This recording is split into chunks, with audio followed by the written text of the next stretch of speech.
የመርከዝ ተማሪዎች ለኡስታዛቸው የኡምራ ሽልማት ማበረከታቸው ተገለጸ።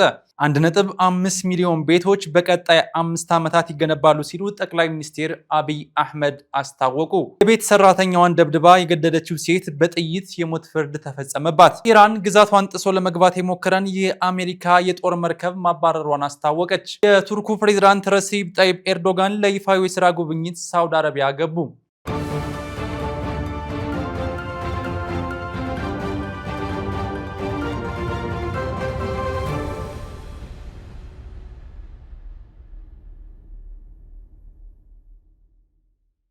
አሰላሙ አለይኩም ወራህመቱላሂ ወበረካቱ። ውድና የተከበራችሁ የሃሩን ሚዲያ ተከታታዮች ፕሮግራማችንን በዓለም ዙሪያ ሁናችሁ የምትከታተሉን ሁሉ በያላችሁበት የዓለም ዳርቻ አክብሮታዊ ሰላምታችን ይድረሳችሁ እያልን ቀደም ሲል ካሰማናችሁ አርዕስተ ዜናዎች በተጨማሪ ሌሎችንም መረጃዎች አካተን ወደ እናንተ የምናደርስ ይሆናል። ከመረጃዎቹ ጋር አቲድ ሐሚድ ነኝ። አብራችሁን ቆዩ።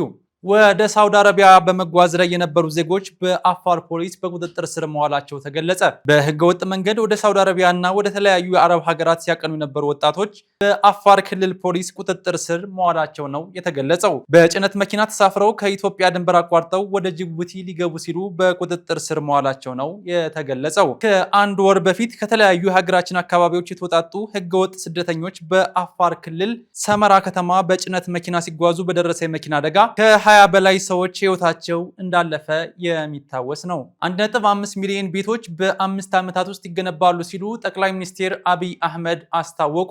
የመኖሪያ ቤት ፍላጎትን በዘላቂነት ለመፍታት እየተሰራ መሆኑን ጠቅላይ ሚኒስትር አብይ አህመድ ገልጸዋል። በቀጣዮቹ 5 ዓመታት ውስጥ 1.5 ሚሊዮን አዳዲስ መኖሪያ ቤቶች ይገነባሉ ብለዋል። ግንባታው በመንግስት ብቻ ሳይሆን በግል ባለሀብቱ እንዲሁም በመንግስትና በግል አጋርነት የሚከናወን ይሆናል ነው ያሉት። ለግንባታው ስኬት የባንክ ብድር፣ የዲዛይን፣ የመሬት አቅርቦትና የፖሊሲ ማሻሻያ ስራዎች ተጀምረዋል። የግንባታ ቁሳቁሶች እጥረትን ለመቅረፍ ብረት፣ ሲሚንቶና ሌሎች ግብአቶችን በሀገር ውስጥ በስፋት ለማምረት በትኩረት እየተሰራ ነው። እቅዱ ግዙፍ ቢመስልም ካለን የቤት ፍላጎት አንጻር ሲታይ ግን ገና አነስተኛ ነው ያሉት ጠቅላይ ሚኒስትሩ የዜጎችን የቤት ባለቤትነት ጥያቄ ለመመለስ የሁሉም አካላት ርብርብ እንደሚያስፈልግ ጠቁመዋል። በተያያዘ ጠቅላይ ሚኒስትሩ የዜጎችን ሕይወት ለማሻሻል በመንግስት የተተገበሩ ስራዎችን አብራርተዋል።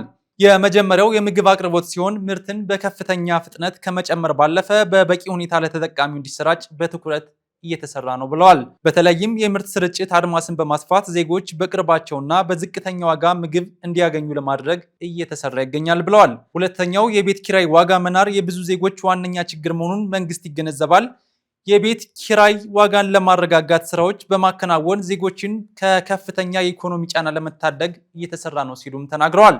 ሶስተኛው የትራንስፖርት ወጪን ለመቀነስ በነዳጅ ፋንታ በጋዝ የሚሰሩ አውቶቡሶችን ቁጥር የመጨመር ስራ በስፋት እየተከናወነ መሆኑንም አስታውቀዋል። በቀጣይ ዓመታት በርካታ በጋዝ የሚሰሩ አውቶቡሶች በአዲስ አበባ ስራ ሲጀምሩ የትራንስፖርት እጥረቱን፣ የዋጋ ጫናውን እንደሚቀንሱ ይታመናል ብለዋል። አራተኛው በድህነት ምክንያት ልጆች ከትምህርት ገበታቸው እንዳይቀሩ የተጀመረው የተማሪዎች ምገባ ፕሮግራም በስፋት እንዲቀጥል ይደረጋል ብለዋል። ይህም ወላጆች ልጆቻቸውን ያለምንም ስጋት ትምህርት ቤት እንዲልኩ ያግዛል ያሉት ጠቅላይ ሚኒስትሩ የዜጎችን ገቢ በማሻሻልና ኢኮኖሚውን በማሳደግ የኑሮ ውድነቱን በዘላቂነት ለመቀነስ በትኩረት እንደሚሰራም ገልጸዋል። የመርከዝ ተማሪዎች ለኡስታዛቸው የኡምራ ጉዞ ሽልማት ማበረከታቸው ተገለጸ። በደቡብ ወሎ ዞን ገርባ ከተማ የመርከዝ ኢባዱር ራህማን ሴት ተማሪዎች ለኡስታዛቸው በጋራ ሆነው ገንዘብ በማሰባሰብ የኡምራ ጉዞ ሽልማት ማበረከታቸው ነው የተገለጸው። ትናንት ጥር 27 2018 ዓመተ ልደት በደቡብ ወሎ ዞን ደጋን ከተማ የሚገኘው ኢባዱር ራህማን የቁርአን ሂፍዝ ማዕከል 31 የቁርአን ሐፊዞችን በደማቅ ሁኔታ አስመርቋል። መርከዙ 19 ወንድና 12 ሴት ተማሪዎችን ከ2 ዓመታት በላይ በቁርአን ሂፍዝ ሲያስተምር ቆይቶ በገርባ አልነጃሺ ሁለተኛ ደረጃ ትምህርት ቤት ተማሪዎቹን ነው እንዳስመረቀ የተገለጸው። በዚህ የቁርአን ተማሪዎች የምረቃ ፕሮግራም ላይ ሴት የቁርአን ሂፍዝ ተማሪዎች ለኡስታዛቸው የኡምራ ጉዞ ሽልማት ማበረከታቸው ነው የተገለጸው። ሽልማቱ የተበረከተላቸው የመርከዙ ኡስታዝ መሐመድ መኪን መሐመድ የኡምራ ሽልማት ሲበረከትላቸው በደስታ ብዛት ሲያለቅሱ ተስተውሏል። ውድና የተከበራችሁ የሃሩን ሚዲያ ተከታታዮች አሁን ደግሞ ከውጭ ምንጮች ወዳገኘናቸው መረጃዎች እናመራለን።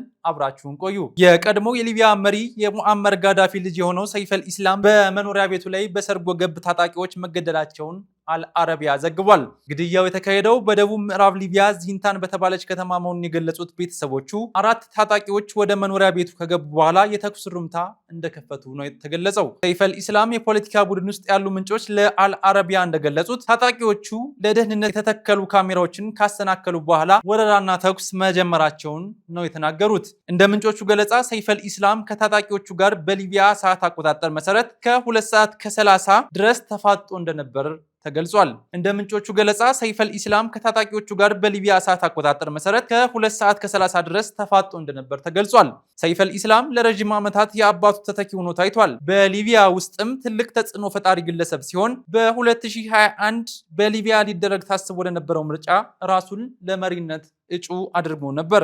ሰይፈል ኢስላም ከአባቱ ሞት በኋላ የተተኪነቱን ቦታ ይዛለው ማለቱን ተከትሎ በሌለበት የሞት ፍርድ ተፈርዶበት ነበር። እስካሁን ለግድያው ኃላፊነት የወሰደ አካል አለመኖሩ የተገለጸ ሲሆን ግድያው ለበርካታ ሊቢያውያን ሐዘንና ቁጭትን የፈጠረ ክስተት ሆኗል። የቤት ሰራተኛዋን ደብድባ የገደለችው ሴት የሞት ፍርድ ተፈጸመባት። በሶማሊያ ከፊል ራስ ገዝ ክልል ፑንትላንድ ውስጥ የ14 ዓመት ታዳጊ የቤት ሰራተኛዋን በድብደባ ገድላለች የተባለች ሴት በጥይት የሞት ፍርድ ተፈጽሞባታል። የ34 ዓመቷ ተከሳሽ ሆዳን መሐመድ ዲርዬ የቤት ሰራተኛዋን ባለፈው ህዳር መግደሏ ይፋ ከሆነ በኋላ በህዝቡ ዘንድ ቁጣን ቀስቅሶ የነበረ ሲሆን በፍርድ ቤት ጥፋተኛ ሆና በመገኘቷ ጋልኪዮ በተሰኘ ስፍራ ዛሬ ተረሽናለች። ታዳጊዋ ሟች የ1 ዓመት ህፃን ሳለች ወላጆቿ በመሞታቸው በዘመዶቿ ያደገች ሲሆን ገዳይ የቤት ሰራተኛ እንደምትፈልግ በገለጸችበት ባለፈው ዓመት ነበር የወሰደቻት። ታዳጊዋ በቆይታዋ ተደጋጋሚ ድብደባና ስቃይ እንደተፈጸመባት የፖሊስ ምርመራ ከማረጋገጡ በተጨማሪ ከገዳይ ስልክ ላይ ይህንን የሚያጋልጥ የድምፅና የቪዲዮ ቅጅ ተገኝቷል። ባለስልጣናት እንዳሉት የሞት ቅጣቱ የተፈጸመው የሟች ቤተሰቦች የገንዘብ ካሳ ሳይሆን በፍርዱ መሰረት ተከሳሿ እንድትገደል በመጠየቃቸው ነው ተብሏል። ይህም በግዛቲቱ ውስጥ ተግባራዊ በሚደረገው ኢስላማዊ ህግ መሰረት መሆኑም ተነግሯል። የሞት ቅጣት በሚፈጸምበት ወቅት የሟችና የገዳይ ቤተሰቦች በስፍራው እንደነበሩ የግዛቱ አስተዳዳሪ ተናግረዋል። የፑንትላንድ ባለስልጣን እንዳሉት እንዲህ ያለው የሞት ቅጣት በሴት ተከሳሽ ላይ ሲፈጸም ከ10 ዓመታት በኋላ መሆኑን ተናግረዋል። የመጨረሻው የሞት ቅጣት የተፈጸመው ከ13 ዓመት በፊት አንድ ታዋቂ ኢስላማዊ መምህርን በመግደል ውስጥ ተሳትፏል የተባሉ አንዲት ሴት የምትገኝበት 13 የአልሸባብ አባላት በተረሸኑበት ጊዜ እንደነበረ ተገልጿል። ኢራን ግዛቷን ጥሶ ለመግባት የሞከረን የአሜሪካ መርከብ በድሮን የታገዘ ማስጠንቀቂያ መስጠቷ ተገለጸ። የአሜሪካ ጦር በበኩሉ በአረብ ባህር ላይ በጦር መርከቡ ጥቃት ለመሰንዘር የመጣ ድሮን መምታቱን አስታውቋል። የኢራን አብዮታዊ ዘብ አሜሪካ መታ በጣላችው የሻሂድ ድሮን ዙሪያ ምላሽ የሰጠ ሲሆን ከስለላ ድሮኑ የተገኘው መረጃ በተሳካ ሁኔታ ወደ መቆጣጠሪያ ማዕከሉ መድረሱን አስታውቋል። ከኢራን አብዮታዊ ዘብ ጋር የተገናኘው የተስኒም ዜና ኤጀንሲ አንድ መረጃ የሰጠ ምንጭ ጠቅሶ እንደዘገበው አንድ የሻሃድ 129 ድሮን በዓለም አቀፍ ውሃዎች ውስጥ መደበኛና ህጋዊ ተልእኮውን እያከናወነ የስለላ የክትትልና የአየር ላይ ምስል እያከናወነ ነው ሲል ይህንን ተግባር መደበኛና ህጋዊ ሲል ገልጾታል። ምንጩ እንደዘገበው ድሮኑ የክትትልና የስለላ ምስሎችን ወደ መቆጣጠሪያ ማዕከሉ በተሳካ ሁኔታ ልኳል። ነገር ግን ከዚያ በኋላ ግንኙነቱ ጠፍቶ ነበር ያለ ሲሆን የግንኙነቱ መጥፋት ምክንያት በአሁኑ ጊዜ በግምገማ ላይ ነው። ምርመራው ሲጠናቀቅ ተጨማሪ ዝርዝሮች ይፋ ይደረጋሉ ብሏል። በተያያዘ ሮይተርስ ከመሸ ባወጣው መረጃ የፊታችን አረብ ከአሜሪካ ጋር የሚደረጉ ውይይቶች በቱርክ ሳይሆን በኦማን እንዲደረጉና የድርድር ነጥቦችም በኒኩሌር ጉዳዮች ላይ ብቻ እንዲደረግ ኢራን እየጠየቀች መሆኑ ተዘግቧል። የኢራን ፕሬዝዳንት መስዑድ ፑሽኪያኒ የውጭ ጉዳይ ሚኒስቴራቸው ክብርን፣ ጥንቃቄንና ብልሃትን መሰረት ያደረገ ድርድር እንዲያደርጉ መመሪያ መስጠታቸውን ገልጸዋል። አክለውም ድርድሩ ፍትሃዊና ምቹ ሁኔታዎች የተሟሉለት መሆን አለበት ብለዋል። የፖለቲካ ተንታኞች እንደሚሉት ከሆነ ኢራንና አሜሪካ የየራሳቸው ቀይ መስመር ለማላላት ፍቃደኛ ካልሆኑ የድርድሩ ውጤታማነት ጠያያቂ መሆኑም ተነግሯል። ውድና የተከበራችሁ የሃሩን ሚዲያ ተከታታዮች የዛሬው ሃሩን መረጃችን የተከታተላችሁትን ይመስል ነበር። አብራችሁን ስለሆናችሁ ስለምትከታተሉን እያመሰገንን በሌላ ዝግጅት እስከምንገናኝ ወሰላሙ አለይኩም ወራህመቱላሂ ወበረካቱ።